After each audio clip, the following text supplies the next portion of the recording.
so that our budget, our reserve stays steady. That's all we want. Right now our reserve is shrinking. This year we did have a little bit of an overflow. It was still slightly deficit spending, about $40,000, but we want to see that reserve stay steady. I'll go left. Sorry. So the parents actually have done quite a bit. Parents have continuously given to School Force and just over the last year raised about $2 million. I think parents can continue to do that, but we need to reach out to the broader community. And we can't just do that by saying, well, come give us money. We need to reach those people who are not having children of school age in our district. Reach out to them, reach out to our businesses. And the way you do that, I just happened to be talking to a teacher the other day, and we had a great exchange about how to involve our community. Why not have some of our retirees, or those who don't have parents in our children in our district, why not have them come into the classrooms and talk about their careers? This can easily be roped into Common Core. When you have a project, you can have a particular retiree or parent who's older, with older kids, come into the classroom. That way they feel connected and they will want to give back in fundraising efforts for the district. To me, the answer is simple. That $1 million I talked about, that happened between March and June of 2013. Every time a home is sold, property taxes reset. The school district itself, in March, said they're going to get an extra $500,000 just from property taxes. Prop 30 is going to bring money into this district. Those are all facts. What I say is, let's pause with the taxes. Let's pause. Let's figure out where we are. What is our income for this year and going forward? What are we spending it on? How do we fund things like STEM? And then come back to the taxpayer and say, this is what we need. Maybe it is a parcel tax. Maybe we don't need a parcel tax. All I know is that you cannot make a decision when all the numbers keep shifting. It would help if the school district released their 2013-2014 budget so I could see what their forecasts are, but they haven't done that yet. So until we get some transparency, stop with the taxes. Thank you. Now, in terms of how do I support fundraising community-wide, I think as a board member, I've actually had experience with mass fundraising. Because a few years back, I was part of a group of parents who were pushing for a language immersion program in Belmont Register School District. And in a matter of 1 month, we actually raised about $70,000 for School Force. And you know, it's that kind of passion when people are different, right? People have different interests, different passions, things that they want to support. But if there is some influence over what kind of programs we're offering to our children, people will donate money. And we had people donating that were not parents in the district. I had a 2-year-old at the time. Neighbors donated. People outside of our school district donated. There were people who cared about a certain thing, and they will come up with the money. So I think it's key that we understand what people are passionate about and really draw on that.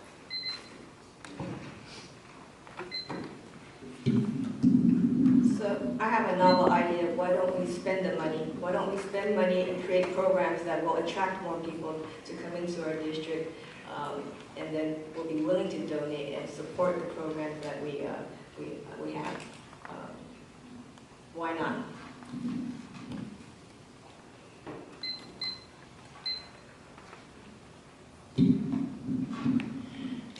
So I think School Force has done a dynamite job with their current fundraising, and I definitely think there could be more. I was thinking about Save the Music Festival, which I think for our community has pretty much become a legacy now. We know it's happening every year. And for the longest time, I didn't even realize it was really for the elementary schools, because I'm up at the high school. And I didn't have a kid in the district. I just kind of had heard about it, and some of my kids sang in it and performed in it or whatever. And now that I'm a parent in the district with a kid at a school that's now benefiting from that, now I see a bigger picture. So I think constant, community input and getting more people in the community involved. I think Save the Music is a perfect perfect example of lots of people coming together from the community to benefit everybody. And I think we can do more of that, and build more opportunities where like a legacy can be built like that.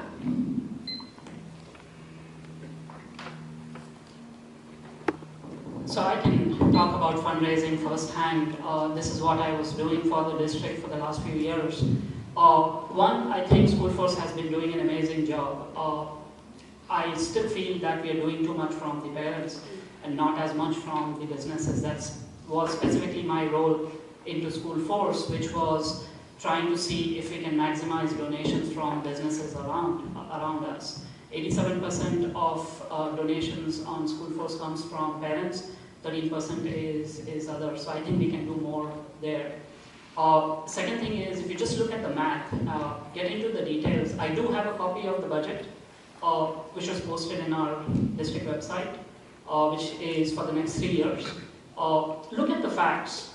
18 to 22% growth in enrollment projected, expenses growth by 11 to 17%, revenue only 6%. Any simple math can figure out that revenues are flat, expenses are increasing. So, we do have to figure out budget, we do have to figure out fundraising in a much better way.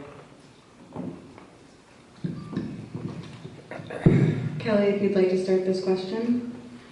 How do you plan to foster a better relationship with the city of Belmont?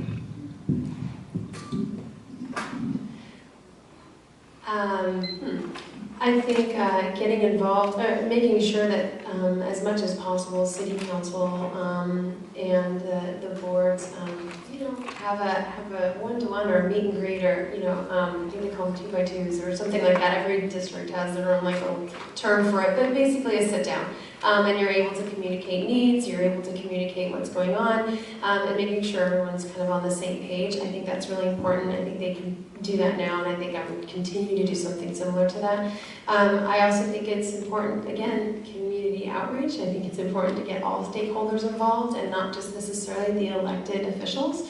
But there's lots of people that are involved in our community in various little pockets, and I think it's important to be able to bring them together because the more experts you have in the room, the more people can get involved and really know what's going on in our community, and I think that's the most important thing.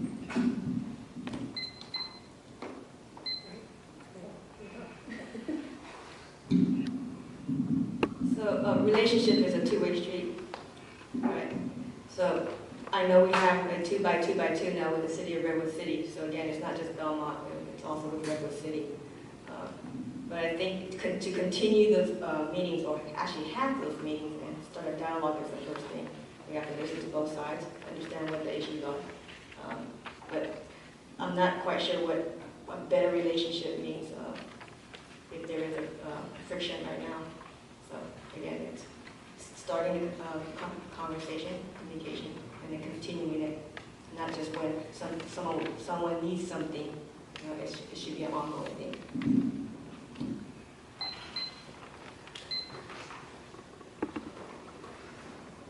So in terms of fostering a better relationship with the city of Belmont, or the city of Redwood City for that matter, I don't think it's sufficient to just have those 2x2x2 type of meetings, because a lot of that relationship is built on how we do things.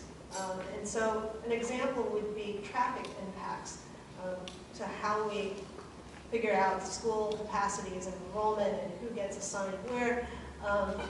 What is that impact to something that people really care about? And also things like the bus schedules. Recently I noticed that the school calendar was delayed by 3 weeks, but it seemed like the buses were still on the original schedule. So it's those kind of day-to-day interactions with the two respective cities that we really have to improve. And when we demonstrate through real action that we respect the impacts to the city, then we will start to build that better relationship. I gotta tell you, the district in its current form is tough to like. And so the relationship with Belmont and the relationship with Redwood Shores needs to really be redone, built upon trust. And trust flows from communication, and also honesty, and even acknowledging past mistakes. The easy part of this is, at the heart of it, everybody wants what's best for the children, whether you're a parent or not. You want a good educational system. You want our children to succeed.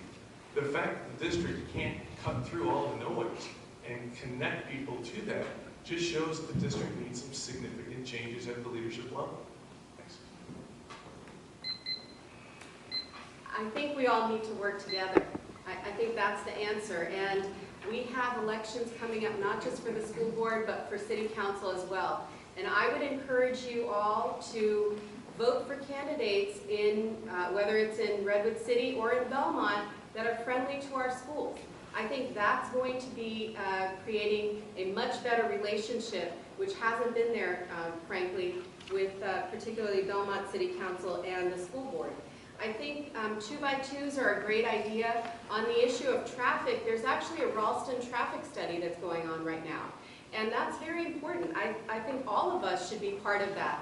We're all a part of the problem. We can all be a part of the solution. There are lots of options on the table, but we need community input for that. And I think that the school board and the schools have a role in that. We can do things, easy things, like maybe staggering start times of schools, or other creative solutions where we can be a part of the process and be a positive influence. So we just finished $60 million worth of work in our district.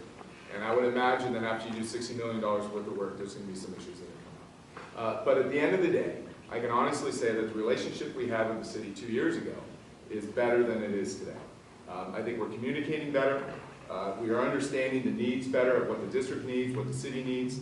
The whole traffic issue on Ralston isn't going to be solved by the school board or the city council alone. You know, we have to get together. We have to get together with the police department and coordinate those efforts. And there's certainly ideas out there, but we have to work together, collectively.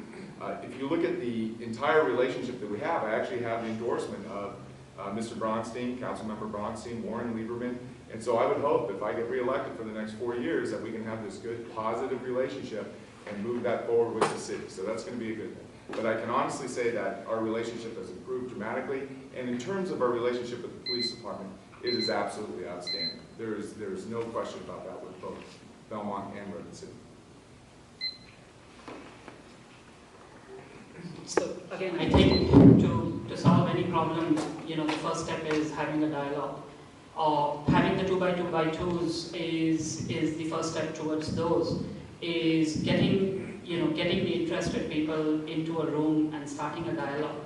But it goes beyond that. I think there are other basic civic duty that everybody has to do. An example of that was I was precinct walking on Hallmark, and a lady, said stuff about how the school parents park their cars, block her driveway in the morning, and stuff like that. And so to me, to address the issues, you need to have a dialogue. You need to start the process of talking to each other. But I think the overall community also needs to have a sense of what those issues are and have to make an earnest effort at solving those issues.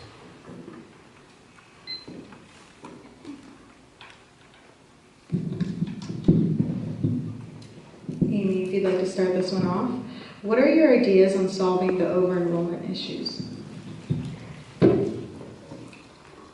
So in terms of ideas for solving the over-enrollment issue, I know there's already a facilities enrollment task force that's been started, and actually the first meeting is on October 24th at 4:30 at the district offices. So one thing we could start off is people should be attending these meetings. They're going to set up the schedule at that point.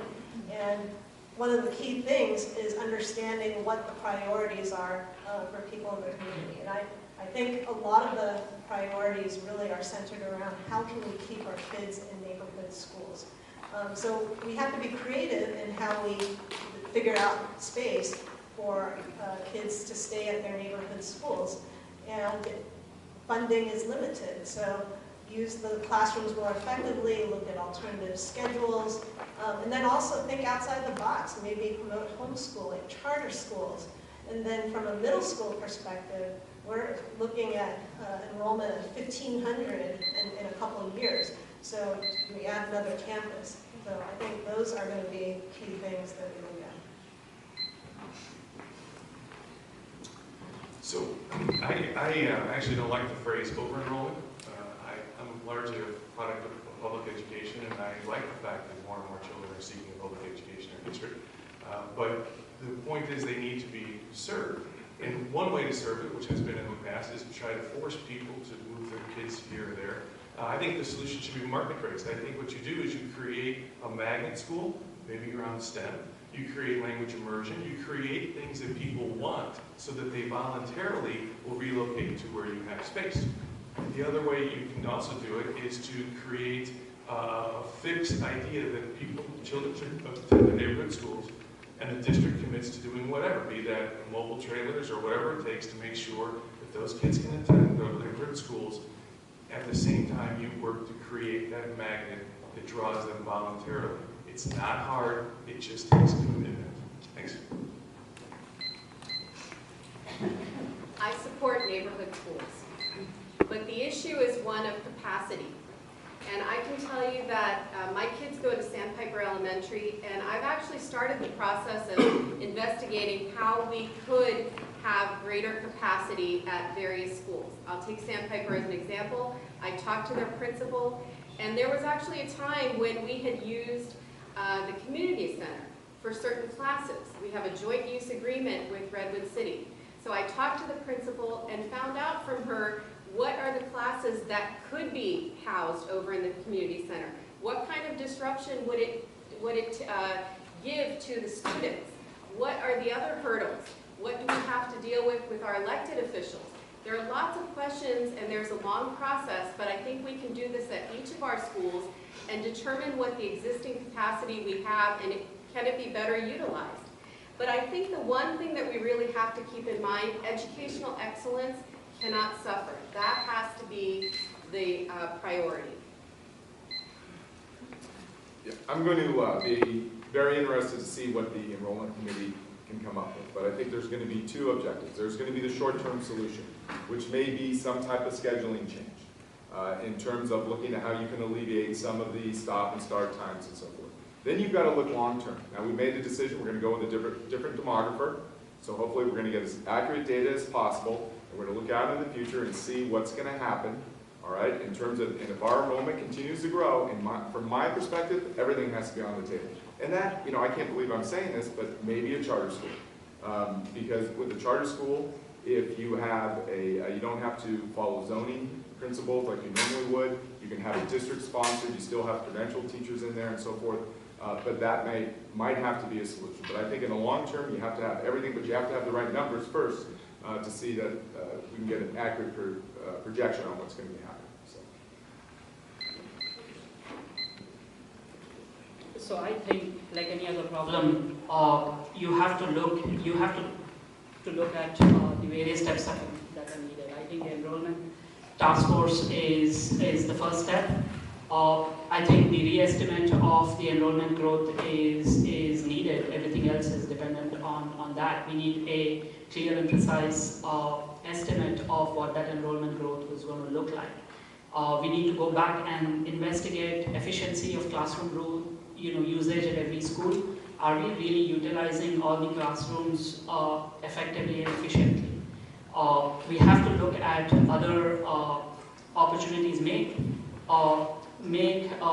programs centered around certain schools which have more capacity than the other schools to attract attract the parents towards that school gate. I do like the idea of charter school, as long as we decide what the true charter of that school should be. I do like the usage of the joint use agreement. The underlying thing that I have is whatever we choose should not compromise the quality of education.